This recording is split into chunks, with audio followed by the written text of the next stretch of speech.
ஓம் ஸ்ரீ விநாயகர் துணை. ஜாதகத்தில் வந்து பார்த்திங்கன்னா அதாவது கேதுவுடைய நட்சத்திரங்களில் அஸ்வினி, மகம், மூலம் இந்த நட்சத்திரங்களில் சுக்கிர பகவான் இருக்கும் பட்சத்தில் வந்து கன்னி தோஷம் சொல்லுவாங்க.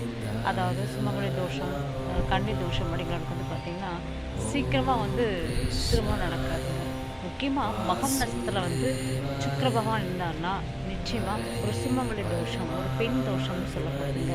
முன்னோர்கள் செஞ்ச தவறுனால திருமணம் வந்து தள்ளி போகுது, திருமண வாழ்க்கை செழிப்பம் வராதுன்னு சொல்லப்படுறவங்களாம் பார்த்திங்கன்னா இங்கே இருக்கக்கூடிய அதாவது சப்த கன்னிகள், அந்த சப்த கன்னிகளை வந்து வழிபாடு பண்ணும் பட்சத்தில் இந்த தோஷங்கள் விலகி போயிடுது. அதனால் ஒவ்வொரு வெள்ளிக்கிழமை குறைஞ்சது பார்த்திங்கன்னா ஒரு 9 வெள்ளிக்கிழமைகள் வந்து நீங்கள் இந்த சப்த கன்னிகளை வழிபாடு பண்ணும் பட்சத்தில் அத்தனை தோஷங்கள் விலகி போயிடும்.